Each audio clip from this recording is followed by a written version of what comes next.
He paid just $30 for a piece of land everyone else called useless. No road, no water, no future. Then, deep in a forgotten marsh, a limping old dog appeared, alone, wounded, and guarding a secret that had been buried for more than a century. One man's quiet decision to stop and listen would change a place no one remembered and give meaning to a life that thought its best days were already gone. What happens next will make you believe in quiet miracles and second chances for the forgotten. Before we begin, tell me where you are watching from. Drop your country in the comments below. And if you believe no child or animal should ever face fear alone, hit subscribe now and share this story with someone who needs hope. Savannah. Georgia wore autumn like a damp coat that never fully dried. Even in late October, the air clung to skin, salted, heavy, and warm enough to make a person feel as if the city itself were breathing close behind their neck. The river moved slow and brown beneath the bridges, tugboats groaning like tired oxen, and the marsh beyond town lay flat and wide, a green-gold sheet stitched with shining creeks. On certain mornings, the fog rolled in from the wetlands and pressed through the old streets like a quiet invasion, softening the brick facades and the iron balconies until everything looked half-remembered. It was beautiful in the way a thing could be beautiful and still be hard on the lungs. Elias Rowan had lived in that kind of beauty long enough to know it wasn't gentle. At 61, he carried the shape of work in his posture, shoulders slightly forward, hands thickened at the knuckles, wrists roped with tendons that never truly relaxed. He wasn't a large man, but he had the compact strength of someone who had spent decades lifting lumber, bending metal, tightening clamps, and pulling heavy boards into alignment while the tide argued with him. His hair, once black, had thinned into silver strands that he kept trimmed close to his scalp, and the stubble along his jaw came in gray and stubborn. His face was narrow, with high cheekbones and a long nose that looked like it had been broken once and healed without complaint. The most noticeable thing about him, though, was his gaze, steady and guarded, like a man who had learned that looking away too early could cost you something you couldn't replace. People in Savannah still remembered his old workshop down by Thunderbolt, the one with the wide doors and the smell of varnish and cedar drifting into the street. He'd built boats there, small skiffs for shrimpers, sleek sailboats for men who loved the idea of the sea more than the sea itself, and once, for a woman with a laugh like bells, he had built a little rowboat painted the color of deep water at dusk. That woman had been his wife, Margaret, and her laugh had reshaped him the way river water reshapes stone, slowly, patiently, without asking permission. Then she died, and the city didn't stop. The river didn't stop. The marsh kept breathing. Elias, for a while, did not. Margaret's death was not dramatic. No sirens, no grand farewell, no cinematic last words. It was a winter pneumonia that started as just a cough and ended with hospital sheets pulled too high, machines that hissed and beeped, and a doctor who avoided eye contact the way men avoid storms they can't steer around. Elias had sat beside her bed through those last nights, holding her hand, and when she finally went still, his first thought had been stupid and selfish. I don't know how to do mornings without her. Grief did not make him loud, it made him quiet in a sharper way. He sold the workshop because walking into it felt like stepping into a room where someone had just stopped speaking. He kept the tools he couldn't bear to part with, stacked them neatly in his garage, and told himself he'd find a use for them later. Later became months, months became years. Days fell into a routine so plain it could have been stamped out by a machine. Coffee black as tar, a slow drive along the river, a stop at the same bait shop, a few hours fishing with no real hope of catching anything worth bragging about. If there was one thing grief had not taken from him, it was stubbornness. That stubbornness was what carried him into the county administration building on a Tuesday morning that smelled like wet asphalt. The rain had come in sideways the night before, and now it hung in the air as a humid aftertaste. Elias wore an old denim jacket with frayed cuffs and boots that had outlived most of the men who'd once mocked them. He wasn't there for any noble reason. He'd come because his property tax notice had arrived with a number that felt like an insult, and he wanted to argue with someone face to face. The clerk at the front desk was a woman named Sarah Duval. She looked to be in her late 40s, with auburn hair pulled into a neat twist and reading glasses perched low on her nose, as if they were permanently disappointed in the world. She was tall and slender, her posture rigid in a way that suggested she'd learned early that softness invited trouble. Her skin was pale with freckles dusting her cheeks and forearms, and her mouth had the habitual tightness of someone who had spent years listening to people complain about problems they created themselves. Yet her eyes, light hazel, sharp, held a kind of weary humor, as though she could not afford kindness but still understood the value of it. Elias slid his paperwork across the counter. "This can't be right," he said, keeping his voice level. Sarah scanned the document without rushing, tapping the corner against the counter to straighten it. "It is," she replied, then glanced up. "But I can explain why. Doesn't mean you'll like it." He gave a short, humorless huff, almost a laugh. "I don't need to like it. I just need it to make sense." Sarah's lips twitched, the smallest hint that she appreciated the phrasing. She turned the screen slightly so he could see the assessment breakdown, then walked him through it in a clear, practiced voice. Elias listened, and by the end he understood, at least enough to know the county had him cornered. He was about to gather his papers and leave when Sarah added, almost absent-mindedly, "You know, if you're the type who likes weird bargains, there's a land auction list posted today." Elias paused. "Weird bargains?" Sarah reached under the counter and pulled out a thin stapled packet, the paper already curling at the edges. "Tax default properties," she said. "Most of them are junk. Some are interesting. Folks come in thinking they'll buy a patch of paradise. For pennies.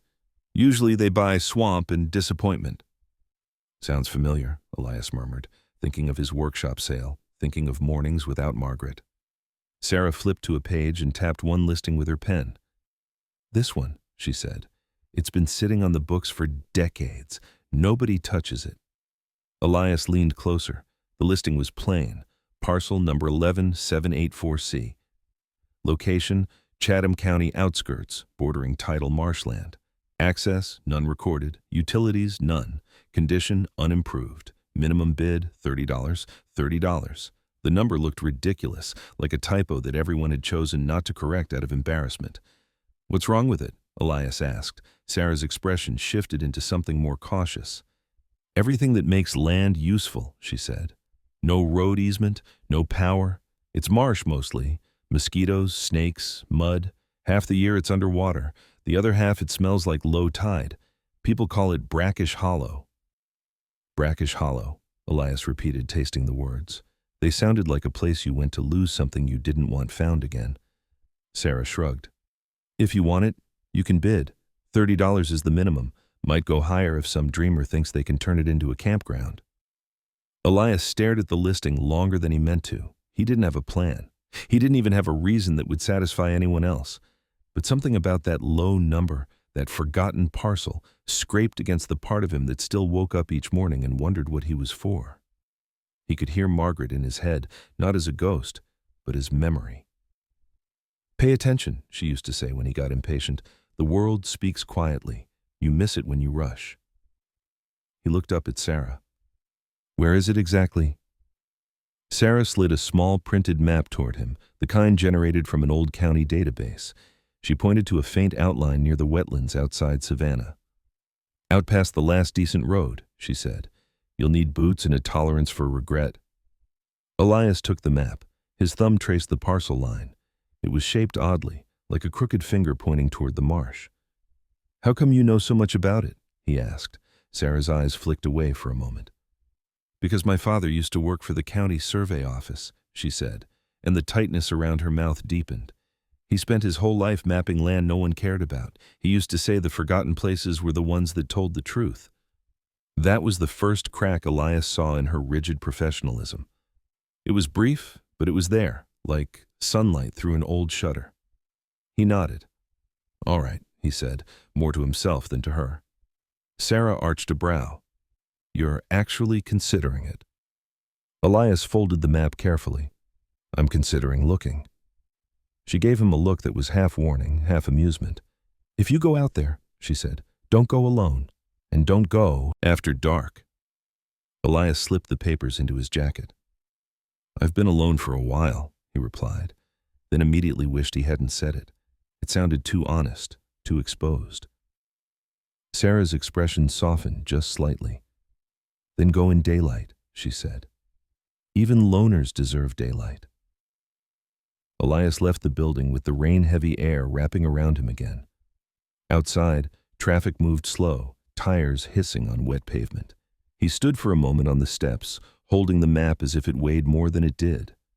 $30 wouldn't change his life. $30 was a lunch and a cup of coffee. $30 was a number small enough to laugh at, but the older Elias got, the more he suspected that the cost of a thing wasn't always measured in money. He walked to his truck, an aging Ford with a dented tailgate and a stubborn engine that started only when it felt respected. He sat behind the wheel and unfolded the map again, studying the thin lines and the blank white spaces around the parcel. Brackish Hollow waited out there, breathing its salt air, letting mosquitoes and time guard it like jealous sentries. Nobody wanted it. Nobody remembered it. It had been ignored long enough to become invisible. Elias stared at that little crooked finger of land and felt something he hadn't felt in a long time. A tug. Not hope. Not yet. Something rougher, more practical. Curiosity. The kind that sometimes saved a person from turning into a ghost while still alive. He started the truck and pulled into the slow-moving street, the map on the passenger seat like a quiet dare. And somewhere beyond the city's iron balconies and rain-slicked sidewalks, the marsh kept breathing, as if it had been waiting for someone to finally come close enough to listen. By the time Elias Rowan reached the outskirts of Savannah, the city's polite architecture gave way to something older and less accommodating. The streets thinned, the houses spaced themselves farther apart, and the air shifted from perfumed magnolia and river rot to the sharper tang of salt and decaying reeds. Clouds pressed low, flattening the sky into a dull pewter lid, and the afternoon light lost its warmth, turning the world a muted gray-green. Elias drove with the window cracked, letting the damp wind brush his face as if to remind him that this was still a living place, even if it didn't care whether he was comfortable. The map Sarah had given him lay unfolded on the passenger seat, its lines faint and imprecise, more suggestion than certainty. Roads became dirt tracks dissolved into tire-worn grass, and finally, even those disappeared. Elias parked his truck beside a rusted gate that leaned like a tired old man against its post. The gate bore no sign, no warning, just flaking white paint and a padlock so corroded it looked ornamental rather than functional. He left the truck there, pulled on a pair of knee-high rubber boots that still smelled faintly of old varnish, and set off on foot. Brackish Hollow announced itself quietly. The land dipped, the ground softened beneath his weight, and the soundscape changed. In place of distant traffic and gulls, there was the persistent whisper of insects, and the wet suck of mud releasing his boots with each step. Tall grasses brushed his thighs, their blades edged with salt crystals that caught what little light there was. Shallow channels of water threaded through the marsh like veins, reflecting the sky in broken fragments. It was not beautiful in the way postcards promised beauty. It was functional, raw, and indifferent. Elias paused to get his bearings and immediately felt the small, familiar tightening in his chest that came when a place refused to orient itself around human logic. There were no obvious landmarks, no helpful rises or clearings. Everything looked similar enough to be confusing and different enough to be unsettling. He reminded himself to move slowly. This wasn't a job site. There was no deadline. The land wasn't going anywhere. A sharp bark cut through the insect drone. Elias froze. His first thought was coyotes, then feral dogs, then the long list of things that could go wrong when a man wandered alone into marshland. He scanned the grasses, heart beating faster than he cared to admit. The sound came again, closer this time, rough and uneven, as if pulled from a throat that hadn't used it properly in a while. Then he saw the movement. The dog emerged from the reeds, not in a rush, but in a hesitant, limping approach, each step placed with caution. It was a medium-sized mutt, likely mixed breed, with a coat that had once been black and tan, but had faded into mottled grays and browns. Age had thinned its fur in places, especially along the spine and hips, revealing skin toughened by sun and neglect. Its left hind leg dragged slightly, the paw turned inward at an awkward angle, and dried mud clung to its flank like a second skin. One ear stood half upright, perpetually alert, while the other folded over, torn long ago and healed without grace. Its eyes were a cloudy amber, ringed with red, but still sharp enough to fix on Elias with unmistakable intent. The dog stopped several feet away and stood its ground. Its ribs showed beneath the fur, but its posture was not submissive. This was not a creature accustomed to begging. It held itself with a strange dignity, as if pain were an inconvenience rather than a defining trait. "Hey there," Elias said softly, surprised by how steady his voice sounded. He crouched just enough to lower himself without appearing threatening. "I'm not here to hurt you." The dog's tail gave a single, cautious wag, then stilled. It took a step forward, winced, and stopped again. Elias noted the stiffness, the way the animal favored one side, compensating with practiced care. This injury was not new. Whatever had happened long enough ago for the dog to learn how to live around it. Elias felt something shift inside him, a familiar tightening that had nothing to do with fear. He had seen this kind of endurance before, in old boats patched one too many times, in men who worked past the point of wisdom because stopping felt worse than pain. He reached slowly into his jacket pocket and pulled out a granola bar he'd brought without thinking, the wrapper crinkling loudly in the still air. The dog flinched at the sound but did not retreat. "I know," Elias murmured, unwrapping it carefully. "Everything's too loud out here." He broke the bar in half and set one piece on a patch of dry grass, then retreated a step. The dog watched him for a long moment, nostrils flaring as it caught the scent. Finally, it limped forward, snatched the food, and retreated just as quickly, chewing with an intensity that bordered on desperation. Elias straightened slowly, letting out a breath he hadn't realized he was holding. He looked around then, really looked, and noticed things he had missed at first glance. A faint depression in the ground, worn smooth not by water but by repeated passage. A narrow winding channel that cut against the natural flow of the marsh, its edges firmer, more compacted. And the dog, once finished eating, did not wander away. Instead, it turned and began moving, slowly, deliberately, along that narrow path, glancing back once as if to check whether Elias was following. "You've got a route," Elias said under his breath. The dog stopped after several yards and waited. Elias hesitated. He was not a superstitious man, but he had spent enough years working with tides and weather to respect patterns he didn't fully understand. He followed at a distance, careful to place his boots where the ground seemed most solid. The path led them, deeper into Brackish Hollow, away from the faint outline of the city and into a pocket of marsh that felt oddly contained, as though cupped by invisible hands. They reached a small rise no higher than Elias's knee, a hummock crowned with scrub and twisted grass. The dog circled it once, then lowered itself with a grunt, lying down heavily as if the effort of leading the way had cost it more than Elias could see. From here, the land opened slightly, revealing a shallow basin where the water looked clearer, less stained by silt. Elias crouched and dipped his fingers into it. The water was cool and surprisingly lacked the sharp salinity he expected, not fresh exactly, but closer to it than anything else around. "That's interesting," he murmured. The dog watched him, head resting on its paws, eyes alert despite exhaustion. Elias studied the animal more closely now. Judging by the graying muzzle and the stiffness in its movements, the dog was at least 10, maybe older. There were scars beneath the fur, old, clean lines that spoke of wire or teeth, not recent fights. This was a survivor, not a brawler. Someone had owned this dog once, taught it routes and boundaries, maybe even relied on it. Then something had gone wrong. Elias felt the familiar ache of unanswerable questions. He pulled a small bottle of water from his pack and set it near the dog. The dog sniffed, then drank cautiously, lapping with care, as if aware that indulgence could be dangerous. "I can't leave you like this," Elias said quietly, the words slipping out before he had time to argue with them. The dog's ears twitched, and for a moment Elias thought he saw recognition there, not of the words but of the intent behind them. He reached out slowly and rested his hand on the ground near the dog's shoulder. After a long pause, the dog leaned into the contact, just enough for Elias to feel the warmth of its body through his palm. He stayed there longer than he intended, the gray sky deepening toward evening, the insects growing louder. When he finally stood, his knees protested, and he smiled despite himself. "All right," he said. "Here's the deal. I'll come back tomorrow, with real food, and something for that leg.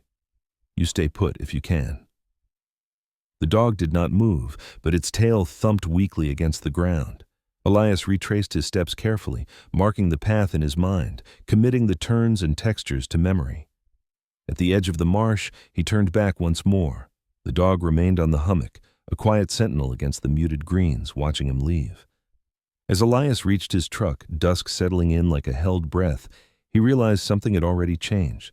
He had come to Brackish Hollow to look at a piece of land no one wanted. He was leaving with the unsettling certainty that the land had looked back. And somewhere in the marsh behind him, an old dog waited.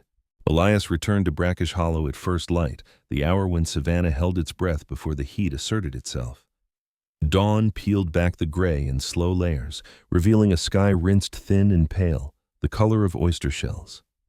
He parked where the dirt thinned to grass and the grass thinned to water, slung a canvas satchel over his shoulder, and checked the straps twice out of habit. Inside were things chosen with care rather than optimism. Canned dog food, clean water, a roll of gauze, antiseptic spray, a length of soft cloth torn from an old sheet, and a folding knife whose blade had been sharpened so often it had learned humility. The marsh greeted him as it had the day before, with insects humming like wires and a wind that smelled faintly of salt and decay. But something else moved beneath that noise now, a quiet anticipation he felt in his chest more than heard. He followed the remembered path, placing his boots where the ground held firm, trusting the map he had drawn with his eyes and feet rather than ink. When he reached the hummock, he slowed, heart thudding, half expecting the place to be empty, the moment already gone. The dog lay where Elias had left it, curled into itself against the low scrub, the torn ear twitching at the sound of footsteps. It raised its head, amber eyes sharpening as recognition replaced caution. The tail thumped once, twice, measured, as if rationing hope. "Good," Elias said softly. "You stayed." He knelt at a distance and set the water down first, then the food, keeping his movements deliberate. The dog rose with effort, favoring the injured leg, and approached. Up close, the animal's age was more evident. The muzzle had gone nearly white, and the eyes held a thin clouding at the edges that suggested long years of sun and wind. There was a smell of old fur and brine, but beneath it, a cleaner note, soap maybe, once upon a time. Elias filed that away. Someone had cared for this dog, not recently, but thoroughly enough to leave traces that endured. While the dog ate, Elias watched its stance. The left hind leg bore weight reluctantly, the hip dipping with each step. He waited until the bowl was empty, then spoke again. "Let me look at that." The dog hesitated, then allowed him closer. Elias sprayed antiseptic onto the gauze, the sharp scent cutting through the marsh air, and cleaned what he could see. A healed-over tear along the thigh, puckered and pale, and swelling around the joint that suggested ligament damage rather than a break. The dog flinched, but didn't snap, a restraint born not of weakness, but of trust hard-won. "You've been managing," Elias murmured, "but it's not fair to make you keep doing it alone." He wrapped the leg as best he could, mindful not to bind too tight. When he finished, he sat back on his heels and exhaled. The dog leaned into him then, pressing its shoulder against his knee with a weight that was unmistakably intentional. Elias felt the contact, like a hand laid on his chest. "I had a partner once," he said, surprising himself. He hadn't planned to speak, hadn't planned to say anything about Margaret here, to this animal, in this place. She used to say trust was shaped, not given, like wood. You plane it slow. The dog's breathing evened, the rise and fall steady. Elias rested his hand on its back, feeling the coarse fur warm beneath his palm. He stayed that way until the sun climbed higher and the marsh brightened into color. When he stood to leave, the dog rose too, took 2 steps, then stopped. It turned its head toward the narrow channel that cut against the marsh's grain, the same one it had led him to before. It stared, ears forward, body angled, then looked back at Elias. "Not today," Elias said gently. "You need rest." The dog studied him, then lowered itself again with a soft grunt. Elias took that as assent. He backed away, careful not to break the fragile thread between them, and made his way out of Brackish Hollow with a strange lightness in his stride. He returned every day after that. The rhythm settled quickly, as if it had been waiting for him to notice it. Morning visits before the heat rose, Food and water replenished, the leg cleaned and rewrapped, the dog's name forming in his mouth before he allowed it out. He called the dog Morrow, not aloud at first, just in his thoughts, because it carried itself like a promise deferred, a belief in what came next rather than what had been lost. When he finally spoke the name, the dog lifted its head, ears pricked, as though it recognized the sound as something it had always owned. Morrow, Elias said again, testing it. The tail thumped. Decision made. On the fourth day, Elias noticed the dog's appetite returning and its eyes brightening. On the sixth, the limp eased by a fraction, progress measured in inches, not miles. Each time Elias tried to explore farther, Morrow grew restless, rising to lead him back toward the channel, then stopping, waiting. It was not insistence born of anxiety but of purpose, and Elias felt the pull of it more strongly with each visit. He began to mark the land in small ways, tying a strip of cloth to a scrub branch, scuffing a boot print where the ground held. He brought a length of rope and fashioned a loose boundary around the hummock, more symbol than barrier. The marsh did not object. It watched. On the seventh day, Elias was not alone. He heard footsteps behind him, careful, measured, and turned to find a man standing at the edge of the path, arms folded. The man was in his late 50s, tall and broad-shouldered, with a beard gone iron gray and a face carved by years of sun and wind. His eyes were dark and appraising, the kind that had learned to read water and weather with equal fluency. He wore rubber boots splashed with mud and a faded cap pulled low. "Didn't mean to startle you," the man said. His voice was gravelly, softened by a coastal drawl. "Name's Thomas Reed. Folks call me Tom. I run crab pots downriver." Elias nodded. "Elias Rowan." Tom's gaze dropped to Morrow, who watched the newcomer with calm interest. "He yours?" Tom asked. "Not exactly," Elias said, "but I'm looking after him." Tom's mouth twitched. "He's been out here a long time. I've seen him off and on. Never could get close." Morrow shifted, the wrapped leg visible now. Tom noticed. "Looks like you did," he said, not unkindly. "I try," Elias replied. Tom gestured with his chin toward the channel. "That dog keeps to that run," he said. "Always has. Weird thing is, the water there tastes different, less bite." Elias felt his attention sharpen. "You've tasted it." Tom shrugged. "You work on the water long enough, you taste everything. Habit." They stood in silence for a moment, the marsh breathing around them. Tom broke it with a quiet chuckle. "Land like this," he said, "most folks see trouble. But trouble's just work you don't understand yet." Elias looked at Morrow, then at the channel, then back at Tom. "I bought this place," he said. $30. Tom let out a low whistle. "Well," he said, "then it looks like you and that dog are already earning your money." Tom didn't stay long. He offered no advice beyond a nod toward Patience and left the way he'd come, careful not to disturb the path. But his words lingered, adding weight to a thought that had been forming since the first day. By the end of the second week, Elias brought a small camp stool and sat beside Morrow for hours listening. He noticed the way birds gathered near the channel at dusk, the way the insects thinned there, the way the ground felt firmer beneath his boots. He noticed, too, that when the tide turned, the water in that narrow run resisted, as if remembering another direction. On the 15th day, Elias followed. He did not go far, only far enough to confirm what his instincts had begun to whisper. The channel curved behind a tumble of grasses and vanished into a stand of low brush. Beyond it, the land dipped and rose again, subtle as breath, and the water pooled clearer there, moving with a quiet insistence. Morrow stood at the edge, watching him, tail still. "You've been trying to show me," Elias said.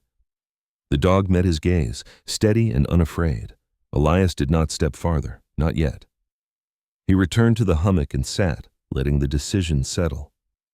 Some things he had learned asked not for speed, but for readiness. As the sun slid low and painted the marsh in bronze, Elias packed up and stood. "Tomorrow," he said to Morrow, "we'll do it right." Morrow's tail thumped once, sure as a heartbeat. The morning Elias chose to follow the channel, Savannah woke under a sky scrubbed clean by night rain. The air felt lighter, almost forgiving, as if the city had decided to grant a temporary mercy. Elias arrived at Brackish Hollow earlier than usual, boots still damp from dew, the canvas satchel heavier now with tools he hoped he would not need but refused to leave behind. Morrow lifted his head when Elias approached, tail stirring the grass with a familiar patient rhythm. The bandaged leg had improved enough that the dog could stand without bracing himself first, though the limp remained. A reminder, not a limitation. "All right," Elias said quietly, meeting the dog's steady gaze. "You lead. I'll keep up." Morrow rose and moved toward the narrow channel with purpose, not rushing, not checking back. The trust between them had shifted into something sturdier, shaped by repetition and restraint. Elias followed, senses alert, noting how the ground changed underfoot. The mud gave way to firmer sand, packed tight by years of passage. The channel curved behind a wall of reeds and opened into a shallow basin shielded from the wider marsh by a low ridge. Here, the air felt cooler, the insects fewer. Elias knelt and dipped his fingers into the water again. This time, he tasted it, a habit he'd picked up from boatyards and men like Tom Reed. The salt was there, but muted, softened by something else. Freshness, diluted but persistent. He stood and scanned the basin. The vegetation was different, thicker, greener, less brittle. Grass clustered in uneven patches, and a line of scrub formed a rough boundary that looked almost intentional. Morrow walked to the far edge and stopped beside a tangle of roots protruding from the earth, then sat. He looked at Elias, ears forward, expression unreadable but expectant. "You've been waiting," Elias murmured. He approached the roots and brushed away loose soil with his boot. Beneath it, the earth darkened, damp in a way that had nothing to do with tide or recent rain. Elias crouched, heart ticking faster, and pressed his palm flat. Cool. Alive. He felt it then, not certainty, but the shape of a question he couldn't ignore. Before he could explore further, a voice carried from behind him. "You shouldn't dig yet." Elias straightened sharply, one hand instinctively moving toward the knife at his belt. A woman stood at the edge of the basin, hands raised in a placating gesture. She was in her mid-50s, medium height, with a sturdy build that suggested years of walking uneven ground without complaint. Her hair, iron gray with darker streaks, was pulled into a low braid that brushed the collar of her khaki jacket. Her face bore fine lines etched by sun and concentration rather than worry, and her eyes, dark and observant, missed very little. "I'm Lydia Harper," she said, lowering her hands when she saw Elias relax. "I teach local history at the community college. Tom Reed mentioned—" "You might be out here." Morrow watched her closely but did not growl or retreat. That, Elias noted, mattered. "You startled me," Elias said, not unkindly. Lydia smiled, quick and unapologetic. "Occupational hazard," she replied. "I spend my time poking around places people have forgotten. They don't always announce themselves." She stepped closer, boots sinking slightly, and studied the basin with an intensity that bordered on reverence. "This land doesn't behave like the rest of the marsh," she said. "I've been trying to place why for years." Elias gestured toward the channel. "The water's different." Lydia nodded. "Yes, and so is the ground." She crouched near the roots, careful not to disturb them, and traced a line in the dirt with her finger. "These aren't natural," she said. "The way they're aligned. Someone shaped this." "Who?" Elias asked. Lydia straightened, brushing dirt from her hands. "That's the question that got me coming back," she said. "There were small settlements here in the late 19th century. Fishermen, freed families, people who didn't leave many records. Storms came. Economies shifted. Places like this slipped through the cracks." Morrow shifted and pawed lightly at the ground, then stopped, as if remembering Elias's earlier caution. Lydia noticed. "He's been leading you," she said. Elias nodded. "From the first day." "Animals remember paths longer than we do," Lydia said, "especially when those paths mean survival." They worked slowly, agreeing without speaking that haste would be a mistake. Lydia unpacked a small notebook and pencil from her bag, sketching the basin's outline and noting the vegetation changes. Elias measured distances with his steps, marking reference points with care. When he finally used the knife, it was only to clear brush, revealing a low rise beneath the roots that looked less like erosion and more like construction, stones set with intention, their edges worn smooth by time. "This could be a cap," Lydia said quietly. "Over a well or a spring." The words settled between them, heavy with implication. Elias felt a tightening in his chest, not excitement but responsibility. "If it is," he said, "we don't touch it yet." Lydia met his gaze, approval flickering. "Exactly." They sat back on their heels, letting the place be. Morrow lay between them, breathing steady, eyes half closed, as if content that the long task of showing had finally been understood. The afternoon light slanted in, catching on water and leaf, turning the basin into a shallow bowl of gold. Later, as they walked back toward the hummock, Lydia told Elias more about herself. She had grown up inland, far from marsh and tide, and had come to Savannah after a marriage that taught her the difference between companionship and loneliness. History, she said, had saved her. Not the grand kind, but the quiet accumulation of lives that refused to disappear completely. "When you give a place its story back," she said, "it gives you something too. Not always what you expect." At the edge of Brackish Hollow, they paused. Lydia scribbled her phone number on a scrap of paper and pressed it into Elias's hand. "I'll bring proper tools," she said. "And permissions. We do this right." Elias nodded. "Thank you." She glanced at Morrow, who watched her with mild curiosity. "He's a good one," she said. "Old, but good." "He earned it," Elias replied. As Lydia left, Elias lingered, looking back toward the basin where the channel bent and the ground held its secret. He felt the weight of the land settle differently on him now, not as a burden, but as a trust. He knelt beside Morrow and rested a hand on the dog's shoulder. "We'll wait," he said, "just like you did." Morrow's tail thumped once, steady as a promise. They left Brackish Hollow together as the light faded, the marsh whispering around them, water remembering what it had been asked to forget. The days that followed moved with a careful deliberateness, as though Brackish Hollow itself were insisting on patience. Elias did not return alone again. Lydia Harper came 2 mornings later, just as she promised. Her khaki jacket exchanged for a lighter canvas one, sleeves rolled up to reveal forearms marked by sun and thin white scars, the incidental history of fieldwork. She carried a compact pack filled not with heavy tools but with brushes, measuring tape, a small collapsible shovel, and laminated permits that rustled softly like leaves when she moved. The sky hung low and bright, clouds stretched thin as gauze, and the air had that unsettled stillness that often preceded afternoon heat. Morrow watched Lydia approach without tension. His tail lifted slightly, a restrained acknowledgement rather than welcome, and Elias took that as a good sign. The dog's limp had eased enough that his gait looked more uneven than painful now, though the wrapped leg remained a constant reminder of time's slow bargain. Elias had changed the bandage that morning, his hands sure and gentle, and Morrow had accepted it with a quiet trust that still surprised him. They reached the basin together, moving along the channel that no longer felt hidden now that Elias had learned its curves.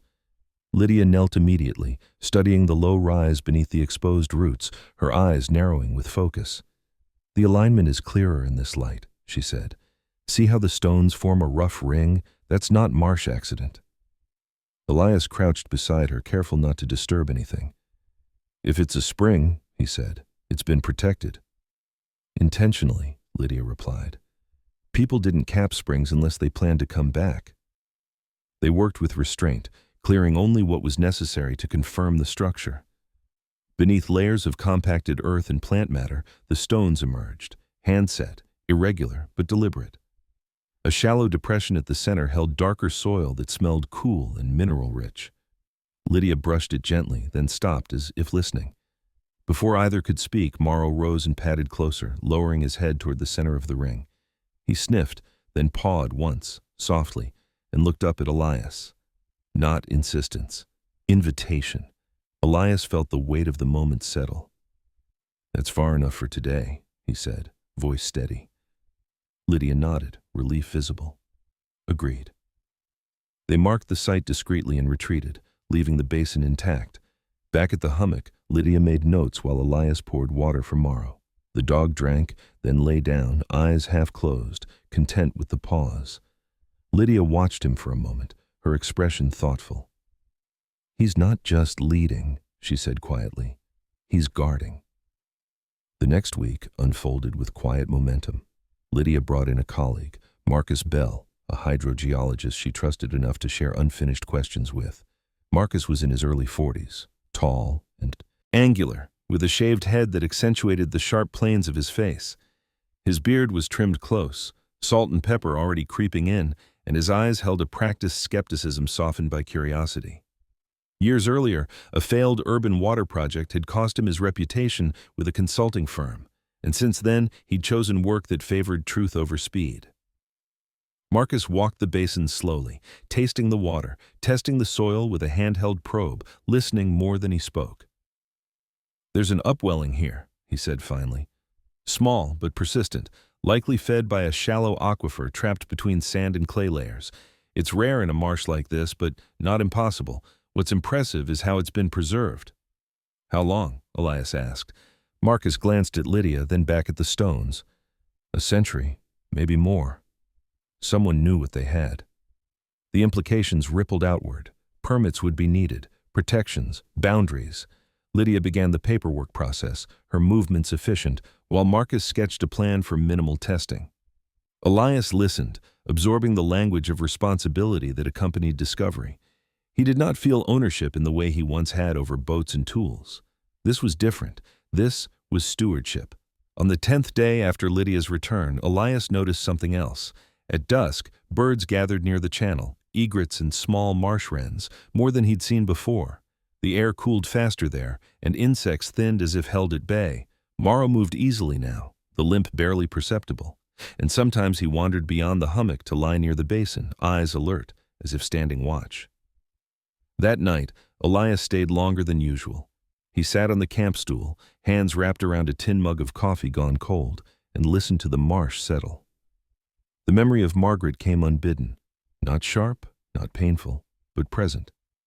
He imagined her here, pointing out the birds, telling him he was doing the right thing by waiting. She had believed in listening, in the way patience revealed itself as a kind of courage. The following morning, Lydia arrived with news. "The Historical Society wants to see it," she said, carefully, "and the county will need to be notified." Elias nodded. "It's time." They gathered a small group 2 days later. Alongside Lydia and Marcus came Helen Ortiz, a preservation officer in her early 60s, with close-cropped silver hair and a posture that conveyed authority without stiffness. Her eyes were sharp, assessing, and her questions precise. She examined the stones, the basin, the channel, and finally, Morrow, who sat beside Elias like a fixture of the land. "This site tells a story," Helen said, "not a loud one, but an important one." They began the careful uncovering that afternoon. Brushes whispered against stone, soil lifted and fell away, and then at the center, the earth gave slightly under Lydia's touch, releasing a cool breath that carried the unmistakable scent of fresh water. A shallow pool emerged, clear as glass, fed by a thin seam in the rock that glimmered as it moved. No one spoke for a long moment. Marcus broke the silence softly. "It's alive." Elias felt his throat tighten. He knelt and dipped his fingers into the pool. The water was cold, sweetened by stone, a contrast so sharp it felt like revelation. He looked at Morrow, who watched from the edge, tail still, eyes bright. "You kept it safe," Elias said. They sealed the spring again before leaving, covering it carefully. The work would continue, regulated and protected, but the truth had been revealed. As the group dispersed, Helen placed a hand on Elias's arm. "You did right by this place," she said. "Not everyone would." That evening, Elias returned alone with Morrow. They stood at the basin, the sky darkening to indigo, and listened to the quiet persistence beneath the ground. Elias rested his hand on Morrow's shoulder. "We found it," he said. "Just like you wanted." Morrow leaned into him, steady and warm. They left the spring sleeping beneath its stones, the promise intact, the work ahead clear and measured. The news did not arrive all at once. It moved the way water always did in Brackish Hollow, quietly at first, slipping through narrow channels, gathering strength without spectacle. Lydia handled the formal notifications with a calm efficiency that Elias admired, filing reports, answering calls, correcting assumptions before they hardened into rumors. Marcus returned twice more with instruments that hummed softly and printed thin ribbons of data. Helen Ortiz arranged for temporary protections, red tape made purposeful, not obstructive. Through it all, Elias kept coming every morning and evening, his presence a constant amid the measured escalation. Morrow adjusted to the new rhythm with the grace of an old dog who had learned that change did not always mean loss. His leg continued to strengthen, the limp now a memory that surfaced only when the ground turned treacherous. Elias fashioned a better wrap using veterinary supplies Lydia brought, and the dog tolerated the fuss with dignified patience. He had gained weight, his coat brightening, the white along his muzzle catching the light like frost. When strangers appeared, he stayed close to Elias, not aggressive, simply present, a quiet assertion of belonging. The first outsider to linger was a man named Calvin Brooks, sent by the county's environmental office. Calvin was in his early 30s, tall and broad-shouldered, with a neatly trimmed beard and a habit of adjusting his glasses when he was thinking. His uniform fit too carefully, as if he were still learning how to inhabit authority.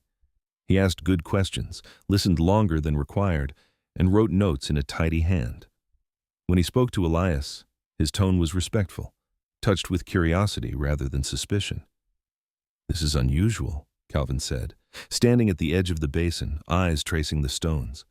"A protected freshwater source this close to tidal influence will need to establish buffers." "Do what you need," Elias replied. "Just don't rush it." Calvin nodded. "I won't." As word spread, people came, not crowds, not yet, but individuals with reasons. A graduate student with mud-streaked jeans and a shy smile took photographs and left thank-you notes. A local birdwatcher arrived at dawn and stood silently for an hour, eyes lifted, tears bright. A woman with a cane came once, said nothing, and pressed her palm to the earth before turning back. Elias greeted them all, offered water, answered what he could, and learned when to stay quiet. With attention came pressure. An attorney from a development firm called twice, voice smooth, offering numbers that felt abstract and premature. Elias declined without anger. He didn't feel tempted. Ownership had shifted in his mind from control to care, and the distinction mattered. One afternoon, Sarah Duvall appeared at the edge of Brackish Hollow, her office attire replaced by boots and a windbreaker. She stood awkwardly at first, hands tucked into her pockets, scanning the marsh as if seeing it anew. Elias waved her over. "I had to see it," she said, pushing her glasses up her nose. "Everyone's talking." "Careful," Elias replied lightly. "It'll ruin your reputation." She smiled, then sobered as Lydia showed her the basin and explained the protections in place. Sarah listened, eyes bright, absorbing the story with a clerk's attention to detail and a daughter's reverence for the land her father had mapped. When she knelt and touched the stone ring, she closed her eyes. "He would have loved this," she said quietly. "My dad. He always said places like this were waiting for someone to ask the right questions." Elias nodded. "We're still asking." That evening, after Sarah left, Elias stayed late. The sky deepened to violet and the first stars pricked through. Morrow lay beside him, head on his paws, eyes following the slow drift of clouds. Elias felt the ache of fatigue, but beneath it, a steadiness he hadn't known in years. "I've been thinking," he said to Morrow, "about names." The dog lifted his head. "Brackish Hollow isn't right anymore," Elias continued. "It tells the wrong story." The name had weight.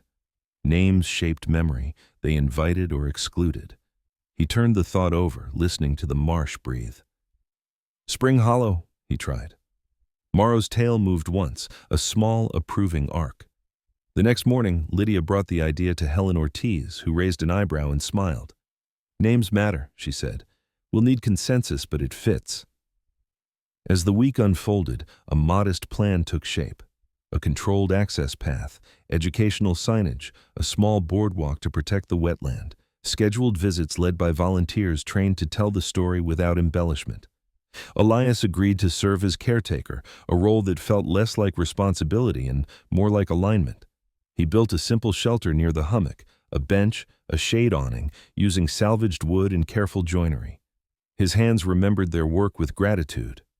One afternoon, a storm rolled in fast, the kind that rose from heat and friction rather than forecast. Wind bent the grasses low, and rain fell in heavy sheets. Elias and Morrow took shelter beneath the awning, watching water bead and run. The channel swelled, but the basin held, steady and composed, as if grateful for the replenishment. In the storm's lull, Elias noticed movement near the boardwalk stakes. A cat, small, gray, and young, picked its way delicately along the edge, tail flicking with suspicion. Its fur was sleek, its eyes a sharp green that took in everything at once. It paused, sat, and regarded Elias and Morrow with the cool appraisal of an animal accustomed to choosing its alliances carefully. "Well," Elias said, amused, "you're new." The cat did not approach, did not flee. It stayed, rain-darkened fur gleaming, then slipped away as quietly as it had come. Morrow watched, unbothered. Returned his chin to his paws. Elias filed the moment away. Life was noticing them back. As summer edged closer, the basin began to change. The grasses thickened, a deeper green asserting itself. The water level held even as tides shifted, a quiet defiance that spoke of balance restored. Birds nested, frogs sang. At dusk, fireflies stitched light through the air, their brief brilliance a reminder that presence, not duration, defined beauty. On a warm evening, Lydia gathered a small group, Helen, Marcus, Calvin, Sarah, and a handful of volunteers, near the hummock. Elias stood with Morrow at his side as Lydia spoke, her voice carrying just far enough. "This place survived because it was remembered by something that needed it," she said, nodding to the dog. "And by someone who listened." She turned to Elias. "We're proposing a provisional name for the site, pending final approval." Elias felt a flutter he hadn't expected. "Spring Hollow," Lydia said. The word moved through the group, tested, accepted. Helen smiled. Marcus nodded. Calvin wrote it down carefully. Sarah brushed at her eyes. Later, as the group dispersed, Elias remained, the name echoing softly in his thoughts. He knelt and pressed his palm to the ground, feeling the cool beneath the surface. He thought of Margaret, of mornings learned again, of trust shaped slowly. "We did good," he told Morrow. The dog leaned into him, solid and warm. They left as the light faded, Spring Hollow settling into itself, known now, not claimed but named, the work ahead clear and honest. Summer settled over Spring Hollow with a patience that felt earned. The heat no longer pressed like an accusation. It arrived with rhythm, mornings cool enough to work, afternoons heavy but honest, evenings softened by cicadas and the slow exhale of water returning to itself. The boardwalk took shape plank by plank, its pale wood raised just enough to spare the grasses beneath. Signage followed, modest, factual, careful with its verbs.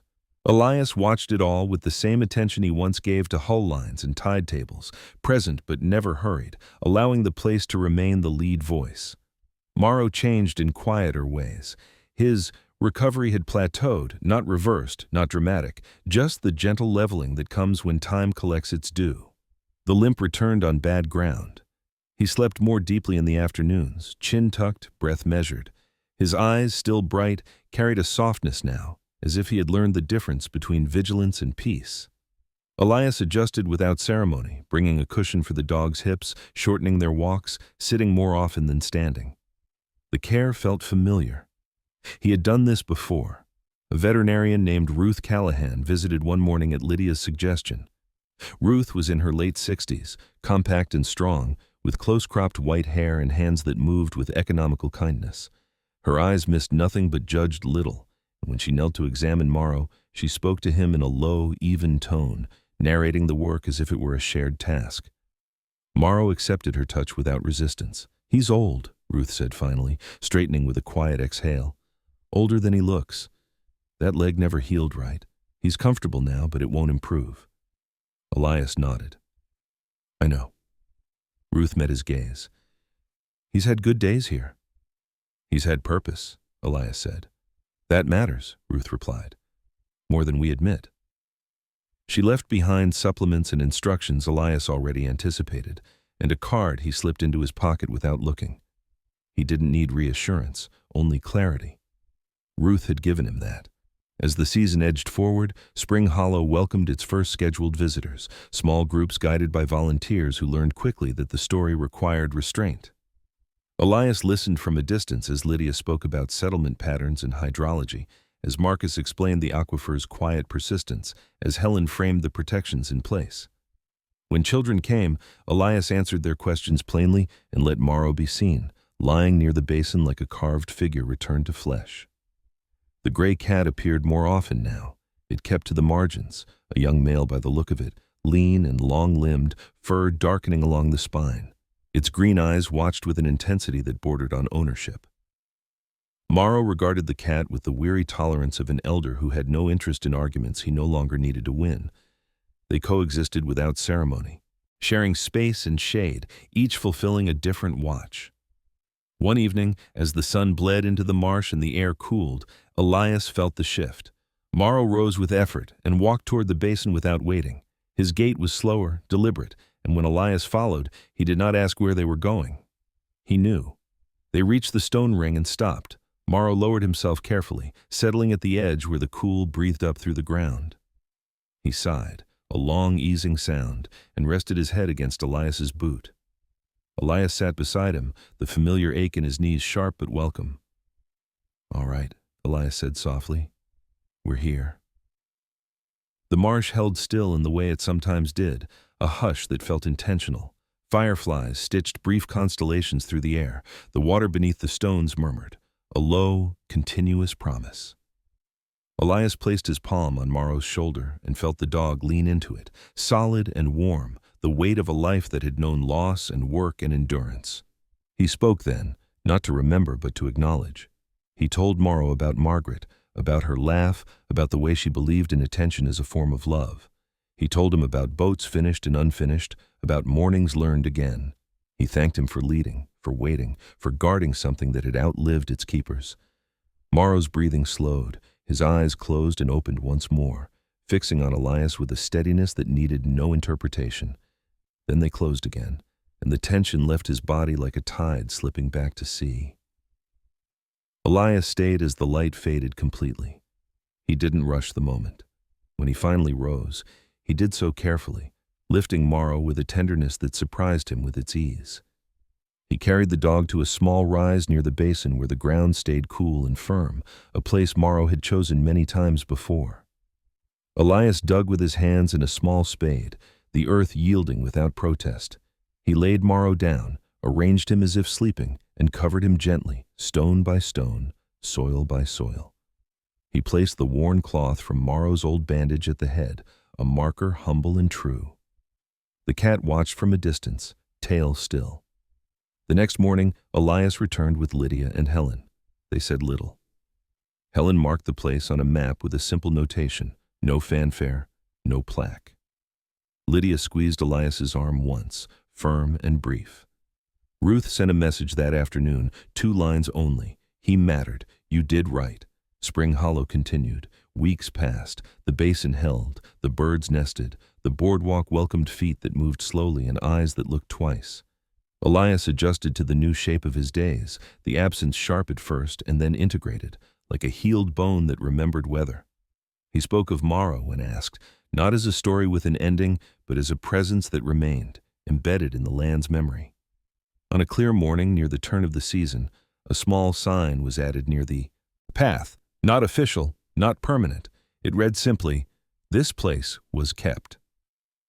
Elias stood with the gray cat at his feet and read it once, then again. He didn't feel finished. He felt aligned.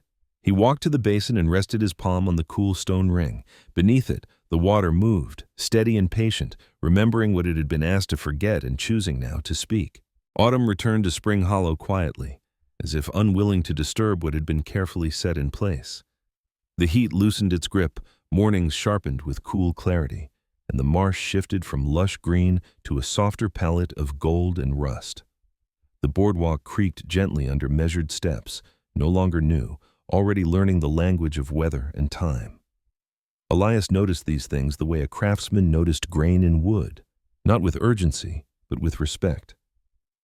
Life after Morrow settled into Elias slowly. The first weeks had been defined by absence. The empty space beside the basin, the instinct to reach for a bowl that no longer needed filling, the quiet evenings that stretched longer than before. But absence did not hollow him out the way grief once had. This time, it shaped him. It gave him edges he could lean against. The gray cat remained. Elias began calling him Ash, after the soft smoke-colored fur and the way he appeared and vanished without sound. Ash was young, no more than 2 years old, with a narrow face, long whiskers, and eyes so green they seemed to catch light even at dusk. He was wary but curious, circling Elias at a distance for weeks before finally choosing a place beneath the bench near the basin as his own. He tolerated human presence without invitation, accepted food without gratitude, and watched everything with the intensity of a creature who had learned early that survival depended on attention. Ash did not replace Morrow. He did not try. His presence was different, lighter, quicker, unburdened by the weight of memory. Elias found that he did not resent this. He welcomed it. By October, Spring Hollow's provisional status was made permanent. Helen Ortiz delivered the news herself, standing with Elias at the edge of the basin, her posture relaxed in a way that allowed pride to show. "The protections are in place," she said.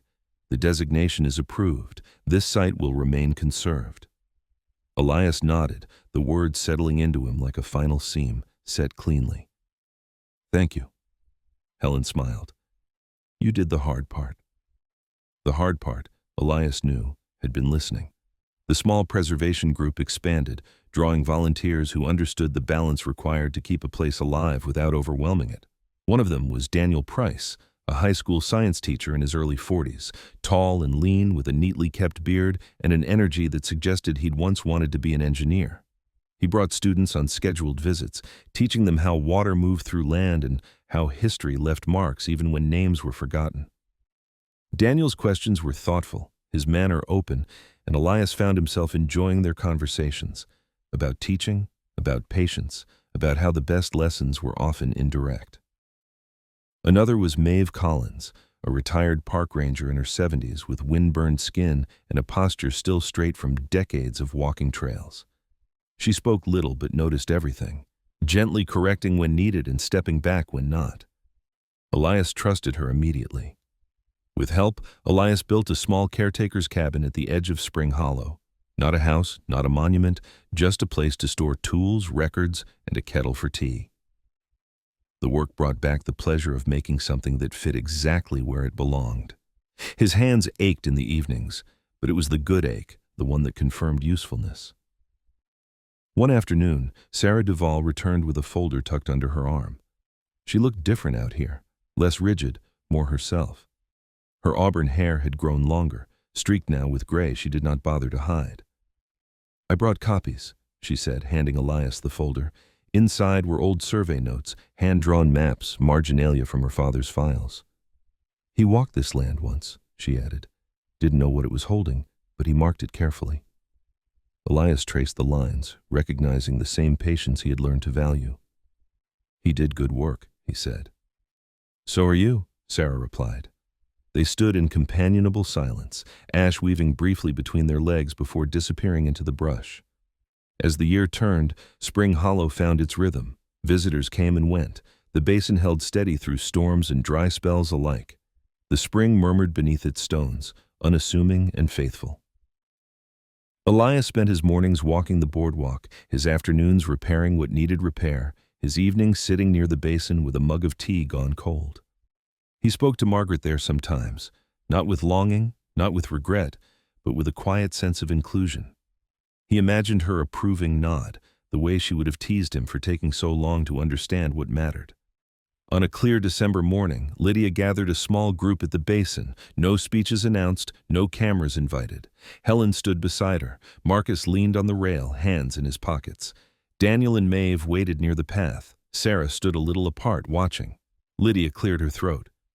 "We want to mark this year," she said. "Not with a plaque, with acknowledgement." She turned to Elias. "Spring Hollow exists as it does because someone chose care over convenience, because someone paid attention." Elias felt the warmth rise, uncomfortable but honest. He shook his head slightly. "I didn't do it alone." "No," Lydia agreed, "but you were here when it mattered." Helen stepped forward and handed Elias a small wooden token, hand-carved, simple. On it was etched a single word, keeper. Elias closed his fingers around it. He did not speak. He did not need to. That evening, after everyone left, Elias returned to the basin one last time before the light faded. Ash followed and settled nearby, tail wrapped around his paws. Elias knelt and pressed his palm to the cool stone ring, the same gesture he had made so many times before. "This place was kept," he said aloud, echoing the sign near the path, "and it keeps us." The wind moved gently through the grasses. Somewhere, a bird lifted and settled again. Beneath his hand, the water flowed, unbroken. Elias rose slowly and looked out over Spring Hollow, no longer brackish, no longer forgotten. He felt no urge to own it, no fear of losing it. The work would continue, with or without him, carried by those who understood its value. As he walked back along the boardwalk, Ash trotting ahead, Elias realized something that made him smile. The best decisions of his life had never announced themselves as such. They had arrived quietly, asking only that he notice. $30 had not bought land. It had bought a second beginning. Sometimes, God doesn't send miracles wrapped in thunder or fire. Sometimes, he sends them quietly, in a forgotten place, through a wounded soul. At the exact moment, someone chooses compassion over convenience. This story was never really about land or water or even a dog.